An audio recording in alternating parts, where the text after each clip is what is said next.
Hello everyone, and welcome back to the channel. Today, we diving into another gripping case study that highlights why traditional skills are still mission critical in our high-tech world. Imagine this. You're navigating the vast, seemingly endless expanse of the Indian Ocean. The sun is beating down, the waves are a rhythmic, constant companion, and your ship is gliding smoothly. On the bridge, all systems are green. The GPS, your digital lifeline, is feeding precise coordinates to your electronic chart display and information system, or ECDIS. Everything seems perfect. Then, suddenly, it's not. The GPS signal, once a steadfast beacon, begins to flicker. The numbers on the screen become erratic, unreliable, and then gone. Complete signal loss. The calm of the bridge is shattered by a single, alarming question. Where exactly are we? This isn't a scene from a movie. This was the reality for a vessel's crew who found themselves in the crosshairs of suspected GPS jamming.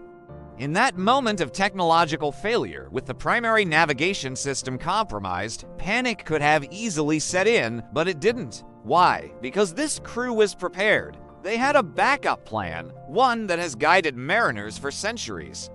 This is where our story takes a fascinating turn, away from satellites and digital screens and back to the stars, the sun, and the timeless tools of celestial navigation. The navigating officer, unfazed by the digital silence, calmly announced, "All right, let's break out the sextant," while one part of the team focused on troubleshooting the electronic systems and reporting the incident. Another was already initiating a procedure that felt like a step back in time, yet was about to become their most reliable path forward. They were about to prove that in the world of professional seafaring, redundancy isn't just a good idea, it's the bedrock of safety and competence. Stay with me as we unpack how this crew turned a potential crisis into a masterclass of seamanship. So, what happens when the GPS goes dark? The crew's training kicked in immediately.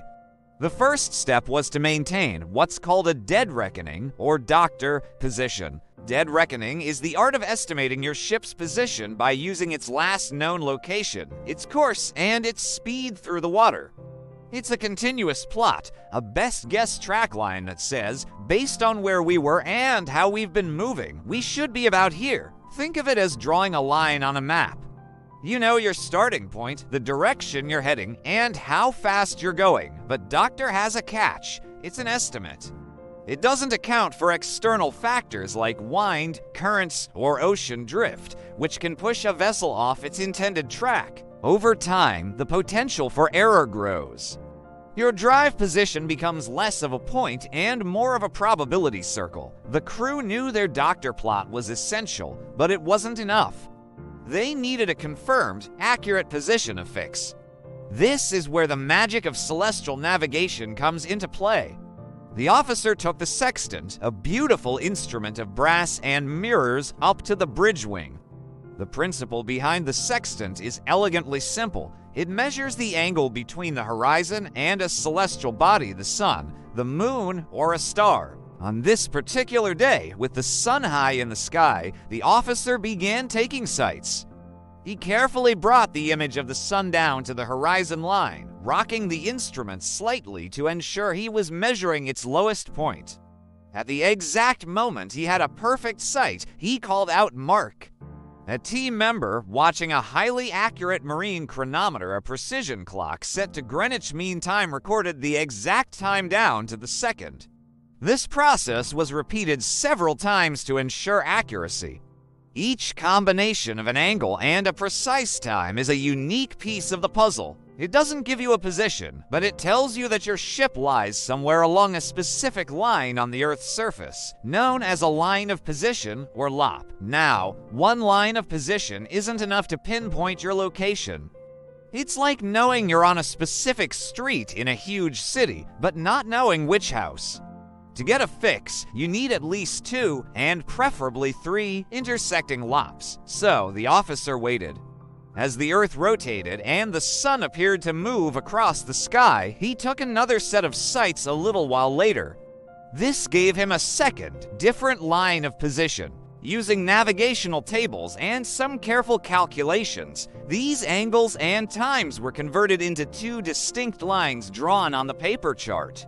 Where did those lines cross? That intersection, that X on the chart, was their celestial fix. It was their true position, calculated not by signals from space, but by the predictable, clockwork motion of the cosmos itself. The crew now had an independent, reliable data point.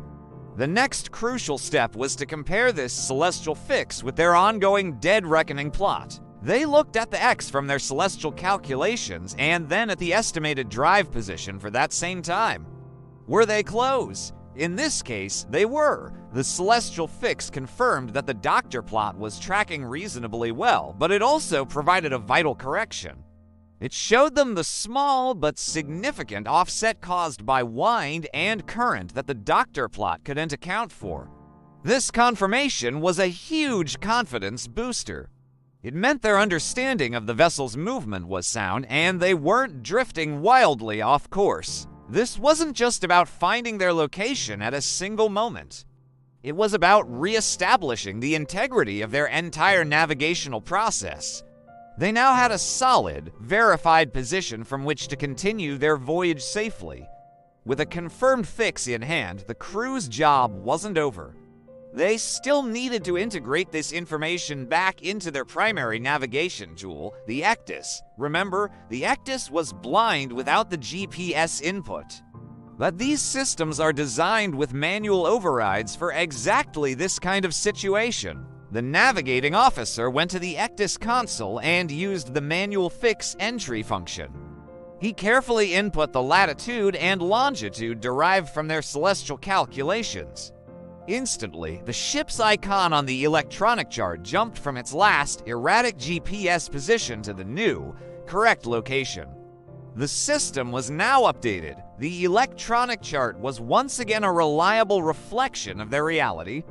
From this new, manually entered position, the system could resume plotting their course, calculating arrival times, and monitoring for navigational hazards, all based on a solid foundation. The crew didn't just do this once, they established a new routine. For the entire duration of the GPS outage, they continued to take regular celestial sights. Each new fix at noon, at twilight with the stars, was used to update the ECDIS manually.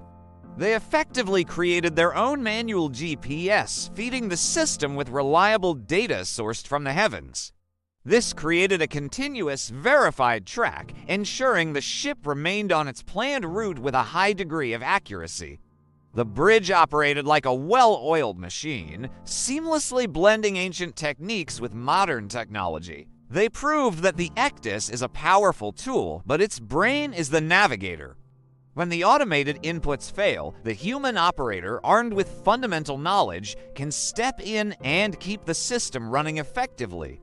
It's a perfect example of man and machine working in harmony. So, what are the key takeaways from this incredible case study? First and foremost, it's a powerful reminder that over-reliance on any single system, especially one as vulnerable as GPS, is a significant risk. GPS signals can be jammed, spoofed, or simply fail. Having robust backup procedures isn't just a regulatory requirement. It's a fundamental principle of safe navigation. Second, this case champions the value of traditional skills. Celestial navigation, often seen as an archaic art, proved to be the ultimate fail-safe. It provided an independent, incorruptible source of positional data when the primary electronic system was compromised. The crew's ability to execute these skills under pressure was the direct result of rigorous training and regular practice. It shows that these aren't just skills to be learned for an exam and then forgotten. They must be maintained. Finally, this incident highlights the importance of a calm, professional, and methodical response to emergencies. The crew didn't panic. They assessed the situation, identified the problem, and executed their contingency plan flawlessly.